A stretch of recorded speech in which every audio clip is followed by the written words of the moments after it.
The Extraordinary Adventures of Arsène Lupin, Gentleman Burglar, by Maurice Leblanc. Read by Beau McKenna. The Mysterious Traveler. The evening before, I had sent my automobile to Rouen by the highway. I was to travel to Rouen by rail, on my way to visit some friends that live on the banks of the Seine. At Paris, a few minutes before the train started, 7 gentlemen entered my compartment. 5 of them were smoking.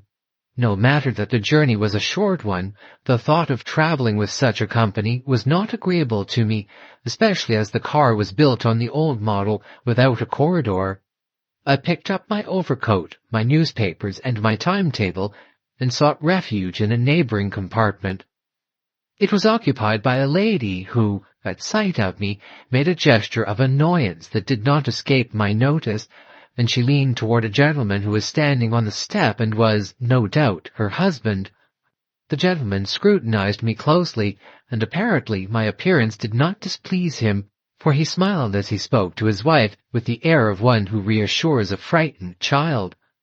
She smiled also, and gave me a friendly glance as if she now understood that I was one of those gallant men with whom a woman can remain shut up for 2 hours in a little box 6 feet square and have nothing to fear.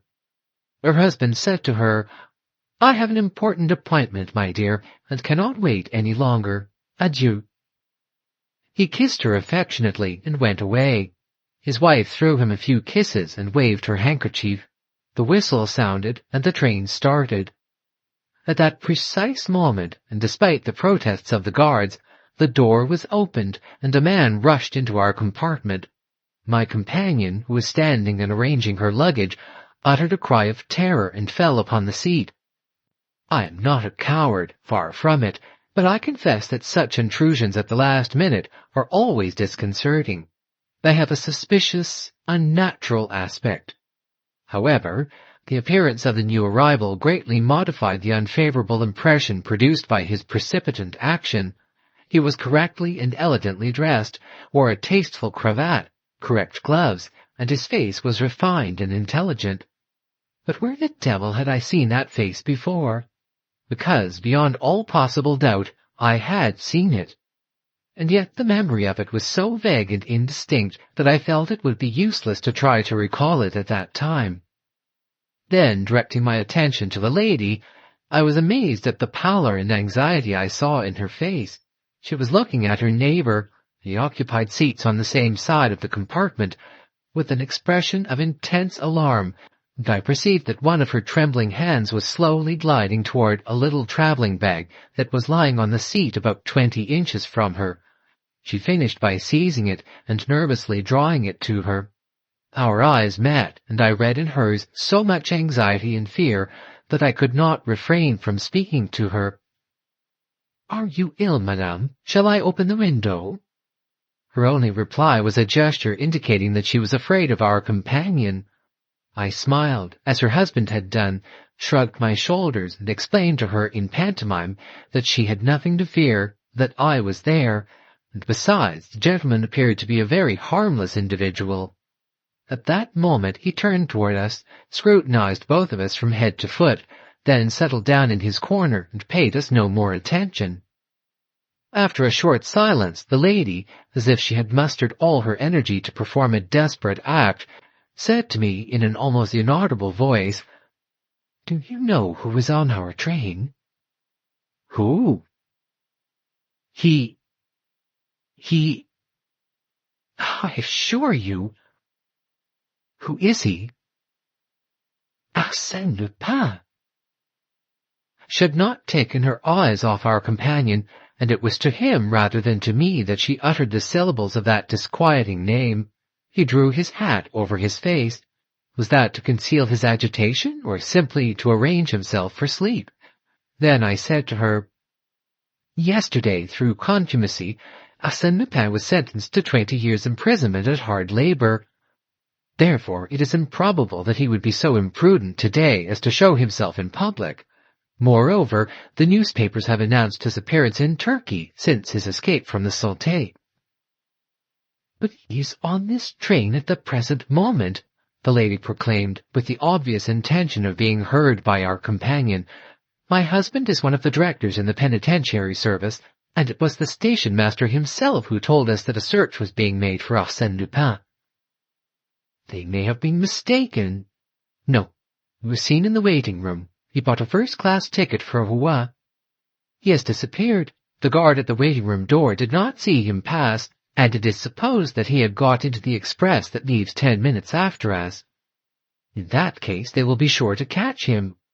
Unless at the last moment he leapt from that train to come here, into our train, which is quite probable, which is almost certain. If so, he will be arrested just the same, for the employees and guards would no doubt observe his passage from one train to the other, and when we arrive at Rouen, they will arrest him there." "Him? Never. He will find some means of escape." "In that case, I wish him bon voyage." "But in the meantime, think what he may do." "What?" "I don't know. May do anything." She was greatly agitated, and truly the situation justified to some extent her nervous excitement. I was impelled to say to her, "Of course there are many strange coincidences, but you need have no fear. Admitting that Arsène Lupin is on this train, he will not commit any indiscretion. He will be only too happy to escape the peril that already threatens him." My words did not reassure her, but she remained silent for a time. I unfolded my newspapers and read reports of Arsène Lupin's trial, but as they contained nothing that was new to me, I was not greatly interested. Moreover, I was tired and sleepy. I felt my eyelids close and my head drop. "But, monsieur, you are not going to sleep." She seized my newspaper and looked at me with indignation. "Certainly not," I said. "That would be very imprudent." "Of course," I assented. I struggled to keep awake. I looked through the window at the landscape and the fleeting clouds, but in a short time all that became confused and indistinct. The image of the nervous lady and the drowsy gentleman were effaced from my memory, and I was buried in the soothing depths of a profound sleep. The tranquillity of my response was soon disturbed by disquieting dreams, wherein a creature that had played the part and bore the name of Arsène Lupin held an important place. He appeared to me with his back laden with articles of value. He leapt over walls and plundered castles, but the outlines of that creature, who was no longer Arsène Lupin, assumed a more definite form. He came toward me, growing larger and larger, leapt into the compartment with incredible agility, and landed squarely on my chest. With a cry of fright and pain, I awoke. The man, the traveller, our companion, with his knee on my breast, held me by the throat. My sight was very indistinct, for my eyes were suffused with blood. I could see the lady in a corner of the compartment, convulsed with fright. I tried even not to resist. Besides, I did not have the strength. My temples throbbed. I was almost strangled. 1 minute more, and I would have breathed my last. The man must have realized it, for he relaxed his grip, but did not remove his hand. Then he took a cord in which he had prepared a slip-knot and tied my wrists together. In an instant I was bound, gagged, and helpless. Certainly he accomplished the trick with an ease and skill that revealed the hand of a master.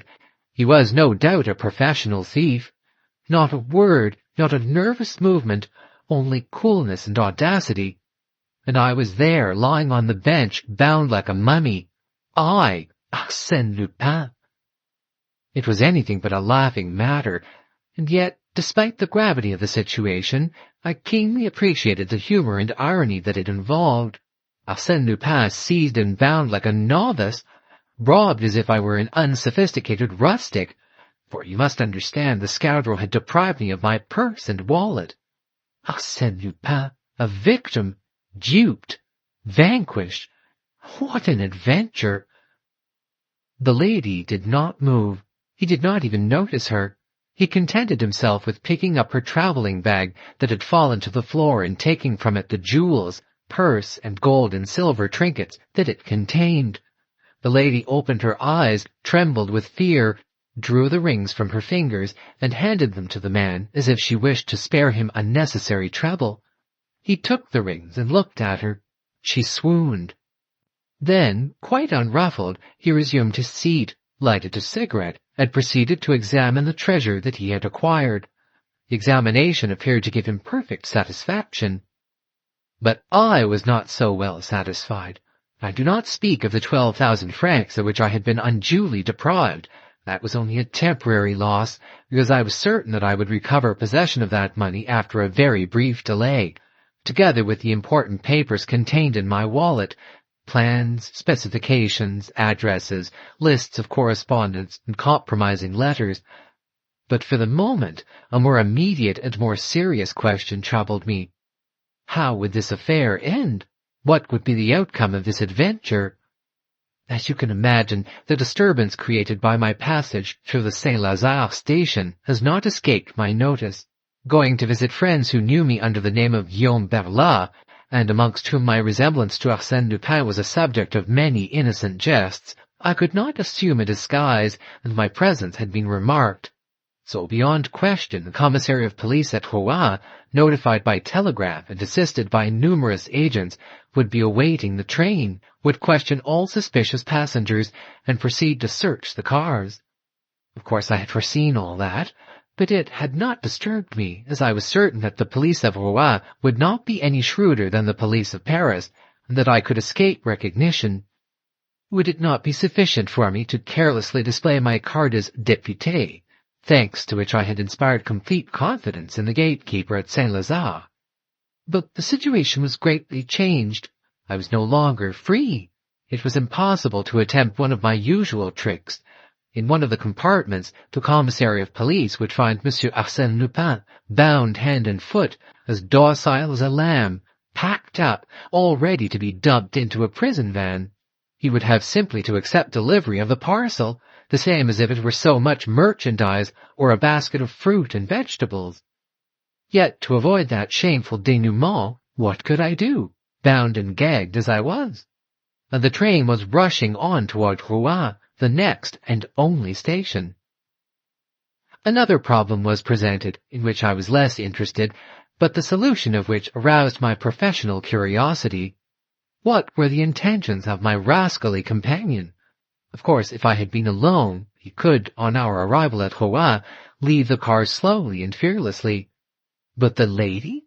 As soon as the door of the compartment should be opened, the lady, now so quiet and humble, would scream and call for help. That was the dilemma that perplexed me. Why had he not reduced her to a helpless condition similar to mine? That would have given him ample time to disappear before his double crime was discovered. He was still smoking, with his eyes fixed upon the window that was now being streaked with drops of rain. Once he turned, picked up my timetable, and consulted it. The lady had to feign a continued lack of consciousness in order to deceive the enemy, but fits of coughing provoked by the smoke exposed her true condition. As to me, I was very uncomfortable and very tired, and I meditated, I plotted. The train was rushing on joyously, intoxicated with its own speed. Saint Etienne. At that moment the man arose and took 2 steps toward us, which caused the lady to utter a cry of alarm and fall into a genuine swoon. What was the man about to do? He lowered the window on our side. A heavy rain was now falling, and by a gesture the man expressed his annoyance at his not having an umbrella or an overcoat. He glanced at the rack. The lady's umbrella was there. He took it. He also took my overcoat and put it on. We were now crossing the Seine. He turned up the bottoms of his trousers, then leaned over and raised the exterior latch of the door. Was he going to throw himself upon the track? At that speed it would have been instant death. We now entered a tunnel. The man opened the door halfway and stood on the upper step. What folly! The darkness, the smoke, the noise, all gave a fantastic appearance to his actions. But suddenly the train diminished its speed. A moment later it increased its speed, then slowed up again. Probably some repairs were being made in that part of the tunnel which obliged the trains to diminish their speed, and the man was aware of the fact. He immediately stepped down to the lower step, closed the door behind him, and leapt to the ground. He was gone. The lady immediately recovered her wits, and her first act was to lament the loss of her jewels. I gave her an imploring look. She understood and quickly removed the gag that stifled me. She wished to untie the cords that bound me, but I prevented her. No, no, the police must see everything exactly as it stands. I want them to see what the rascal did to us. Suppose I pull the alarm bell? Too late. You should have done that when he made the attack on me. But he would have killed me. Ah, monsieur, didn't I tell you that he was on this train? I recognized him from his portrait, and now he has gone off with my jewels. Don't worry, the police will catch him. Catch Arsène Lupin? Never. That depends on you, madame. Listen, when we arrive at Rouen, be at the door and call. Make a noise. The police and the railway employees will come. Tell what you have seen, the assault made on me and the flight of Arsène Lupin. Give a description of him. Soft hat, umbrella. Yours. Grey overcoat. Yours, said she. What? Mine? Not at all. It was his. I didn't have any. It seems to me he didn't have one when he came in. Yes, unless the coat was one that someone had forgotten and left in the rack. At all events, he had it when he went away. That is the essential point. A grey overcoat, remember. I forgot. You must tell your name, first thing you do. Your husband's official position will stimulate the zeal of the police. We arrived at the station. I gave her some further instructions in a rather imperious tone. Tell them my name, Guillaume Burglar. If necessary, say that you know me. That will save time. We must expedite the preliminary investigation. The important thing is the pursuit of Arsène Lupin. Your jewels, remember. Let there be no mistake. Guillaume Burglar, a friend of your husband. I understand. Guillaume Burglar. She was already calling and gesticulating. As soon as the train stopped, several men entered the compartment. The critical moment had come. Panting for breath, the lady exclaimed, Arsène Lupin! He attacked us. He stole my jewels. I am Madame Renaud. My husband is a director of the penitentiary service. Here is my brother, Georges Ardel, director of the Crédit Rouennais. You must know. She embraced a young man who had just joined us, and whom the commissary saluted. Then she continued weeping. Yes, Arsène Lupin, while monsieur was sleeping, he seized him by the throat. Monsieur Burglar, a friend of my husband. The commissary asked, But where is Arsène Lupin? He leapt from the train when passing through the tunnel. Are you sure that it was he? Am I sure? I recognized him perfectly. Besides, he was seen at the Saint-Lazare station. He wore a soft hat. No, a hard felt, like that, said the commissary, pointing to my hat. He had a soft hat, I am sure, repeated Madame Renaud, and a grey overcoat. Yes, that is right, replied the commissary. The telegram says he wore a grey overcoat with a black velvet collar. Exactly, a black velvet collar, exclaimed Madame Renaud triumphantly. I breathed freely. The excellent friend I had in that little woman.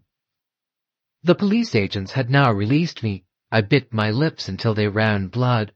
Stooping over, with my handkerchief over my mouth, an attitude quite natural in a person who has remained for a long time in an uncomfortable position, and whose mouth shows the bloody marks of the gag, I addressed the commissary in a weak voice. Monsieur, it was Arsène Lupin. There is no doubt about that. If we make haste, he can be caught yet. I think I may be of some service to you.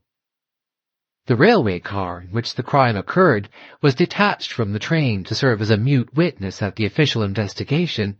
The train continued on its way to Havre. We were then conducted to the station-master's office through a crowd of curious spectators. Then I had a sudden access of doubt and discretion. Under some pretext or other, I must gain my automobile and escape. To remain there was dangerous. Something might happen, for instance, a telegram from Paris, and I would be lost. Yes, but what about my thief? Abandoned to my own resources in an unfamiliar country, I could not hope to catch him. I must make the attempt, I said to myself. It may be a difficult game, but an amusing one, and the stake is well worth the trouble. And when the commissary asked us to repeat the story of the robbery, I exclaimed, "Monsieur, really, Arsène Lupin is getting the start of us. My automobile is waiting in the courtyard. If you will be so kind as to use it, we can try." The commissary smiled and replied, "The idea is a good one. So good, indeed, that it is already being carried out. 2 of my men have set out on bicycles. They have been gone for some time." "Where did they go?" "To the entrance of the tunnel. There they will gather evidence, secure witnesses, and follow on the track of Arsène Lupin." I could not refrain from shrugging my shoulders as I replied, "Your men will not secure any evidence or any witnesses." "Really? Arsène Lupin will not allow anyone to see him emerge from the tunnel. He will take the first road to Rouen, where we will arrest him." "He will not go to Rouen?" "Then he will remain in the vicinity, where his capture will be even more certain." "He will not remain in the vicinity." "Oh, and where will he hide?" I looked at my watch and said, "At the present moment Arsène Lupin is prowling around the station at Darnétal. At 10:50, that is in 22 minutes from now, he will take the train that goes from Rouen to Amiens." "Do you think so? How do you know it?" "Oh, it is quite simple. While we were in the car, Arsène Lupin consulted my railway guide. Why did he do it? Was there not far from the spot where he disappeared another line of railway, a station upon that line, and a train stopping at that station? On consulting my railway guide, I found such to be the case." "Really, monsieur," said the commissary, "that is a marvelous deduction. I congratulate you on your skill." I was now convinced that I had made a mistake in displaying so much cleverness. The commissary regarded me with astonishment, and I thought a slight suspicion entered his official mind. Oh, scarcely that, for the photographs distributed, broadcast by the police department, were too imperfect. They presented an Arsène Lupin so different from the one he had before him that he could not possibly recognize me by it. But all the same, he was troubled, confused, and ill at ease. Oh, Dieu, nothing stimulates the comprehension so much as the loss of a pocketbook and the desire to recover it, and it seems to me that if you will give me 2 of your men, we may be able— "Ah, I beg of you, monsieur le commissaire," cried Madame Renaud, "listen to Monsieur Burglar." The intervention of my excellent friend was decisive. Pronounced by her, the wife of an influential official, the name of Burglar became really my own, and gave me an identity that no mere suspicion could affect. The commissary arose and said, "Believe me, Monsieur Burglar, I shall be delighted to see you succeed. I am as much interested as you are in the arrest of Arsène Lupin." He accompanied me to the automobile and introduced 2 of his men, Honoré Massol and Gaston Delivet, who were assigned to assist me. My chauffeur cranked up the car, and I took my place at the wheel. A few seconds later, we left the station. I was saved. I must confess that in rolling over the boulevards that surrounded the old Norman city in my swift 35-horsepower Moreau Lepton, I experienced a deep feeling of pride, and the motor responded sympathetically to my desires. At right and left, the trees flew past us with startling rapidity, and I, free, out of danger, had simply to arrange my little personal affairs with the 2 honest representatives of the Rouen police who were sitting behind me. Arsène Lupin was going in search of Arsène Lupin. Modest guardians of social order, Gaston Delivet and Honoré Massol, how valuable was your assistance! What would I have done without you? Without you, many times at the crossroads, I might have taken the wrong route. Without you, Arsène Lupin would have made a mistake, and the other would have escaped. But the end was not yet. Far from it. I had yet to capture the thief and recover the stolen papers. Under no circumstances must my 2 acolytes be permitted to see those papers, much less to seize them. That was a point that might give me some difficulty. We arrived at Darnétal 3 minutes after the departure of the train. True, I had the consolation of learning that a man wearing a grey overcoat with a black velvet collar had taken the train at the station. He had bought a second-class ticket for Amiens. Certainly my debut as detective was a promising one. Delivet said to me, The train is express, and the next stop is Montevilliers-Buchy in 19 minutes. If we do not reach there before Arsène Lupin, he can proceed to Amiens, or change for the train going to Clare, and from that point reach Dieppe or Paris. How far to Montevilliers? 23 kilometers. 23 kilometers in 19 minutes. We will be there ahead of him. We were off again. Never had my faithful Maurice Leblanc responded to my impatience with such ardor and regularity. It participated in my anxiety. It endorsed my determination. It comprehended my animosity against that rascally Arsène Lupin, the knave, the traitor. "Turn to the right," cried Delivet, "then to the left." We fairly flew, scarcely touching the ground. The milestones looked like little timid beasts that vanished at our approach.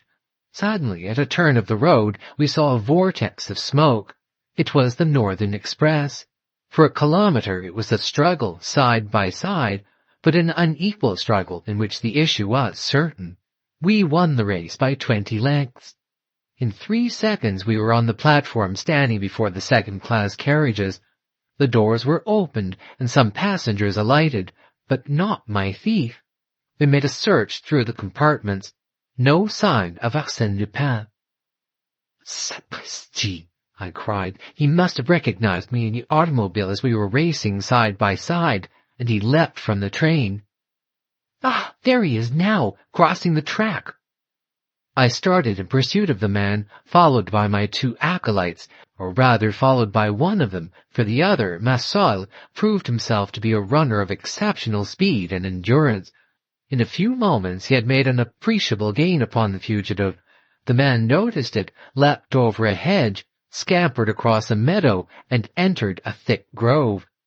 When we reached this grove, Massol was waiting for us. He went no farther for fear of losing us. "Quite right, my dear friend," I said. "After such a run, our victim must be out of wind. We will catch him now." I examined the surroundings, with the idea of proceeding alone in the arrest of the fugitive in order to recover my papers, concerning which the authorities would doubtless ask many disagreeable questions. Then I returned to my companions and said, "It is all quite easy. You, Massol, take your place at the left, you, Delivet, at the right. From there you can observe the entire posterior line of the bush, and he cannot escape without you seeing him, except by that ravine, and I shall watch it. If he does not come out voluntarily, I will enter and drive him out toward one or the other of you. You have simply to wait. Ah, I forgot, in case I need you, a pistol shot." Massol and Delivet walked away to their respective posts. As soon as they had disappeared, I entered the grove with the greatest precaution, so as to be neither seen nor heard. I encountered dense thickets through which narrow paths had been cut, but the overhanging boughs compelled me to adopt a stooping posture. One of these paths led to a clearing in which I found footsteps upon the wet grass. I followed them. They led me to the foot of a mound which was surmounted by a deserted, dilapidated hovel. "He must be there," I said to myself. "It is a well-chosen retreat." I crept cautiously to the side of the building. A slight noise informed me that he was there, and then through an opening I saw him. His back was turned toward me. In 2 bounds I was upon him. He tried to fire a revolver that he held in his hand, but he had no time. I threw him to the ground in such a manner that his arms were beneath him, twisted and helpless, whilst I held him down with my knee on his breast. "Listen, my boy," I whispered in his ear. "I am Arsène Lupin. You are to deliver over to me immediately and gracefully my pocketbook and the lady's jewels, and in return, therefore, I will save you from the police and enroll you amongst my friends. One word, yes or no?" "Yes," he murmured. "Very good. Your escape this morning was well planned. I congratulate you." I arose. He fumbled in his pocket, drew out a large knife, and tried to strike me with it. "Imbecile!" I exclaimed. With one hand I parried the attack. With the other I gave him a sharp blow on the carotid artery. He fell, stunned. In my pocketbook I recovered my papers and banknotes. Out of curiosity, I took his. Upon an envelope addressed to him, I read his name, Pierre Onfray. It startled me. Pierre Onfray, the assassin of the Rue La Fontaine at Auteuil. Pierre Onfray, he who had cut the throats of Madame Delbois and her 2 daughters. I leaned over him. Yes, those were the features which, in the compartment, had evoked in me the memory of a face I could not then recall. But time was passing. I placed in an envelope 2 banknotes of 100 francs each, with a card bearing these words, Arsène Lupin to his worthy colleagues, Honoré Massol and Gaston Delivet, as a slight token of his gratitude. I placed it in a prominent spot in the room where they would be sure to find it. Beside it, I placed Madame Renaud's handbag. Why could I not return it to the lady who had befriended me? I must confess that I had taken from it everything that possessed any interest or value, leaving there only a shallow comb, a stick of rouge d'Oran for the lips, and an empty purse. But business is business, and then really her husband is engaged in such a dishonorable vocation. The man was becoming conscious. What was I to do? I was unable to save him or condemn him, so I took his revolver and fired a shot in the air. My 2 acolytes will come and attend to his case, I said to myself, as I hastened away by the road through the ravine. 20 minutes later, I was seated in my automobile. At 4 o'clock, I telegraphed to my friends at Rouen that an unexpected event would prevent me from making my promised visit. Between ourselves, considering what my friends must now know, my visit is postponed indefinitely. A cruel disillusion for them. At 6 o'clock, I was in Paris. The evening newspapers informed me that Pierre Onfray had been captured at last. Next day, let us not despise the advantages of judicious advertising, the Écho de France published this sensational item. Yesterday, near Buchy, after numerous exciting incidents, Arsène Lupin effected the arrest of Pierre Onfray. The assassin of the Rue La Fontaine had robbed Madame Renaud, wife of the director in the penitentiary service, in a railway carriage on the Paris-Havre line. Arsène Lupin restored to Madame Renaud the handbag that contained her jewels, and gave a generous recompense to the 2 detectives who had assisted him in making that dramatic arrest. End of the extraordinary adventures of Arsène Lupin, Gentleman Burglar, The Mysterious Traveler, by Maurice Leblanc. Read by Beau McKenna.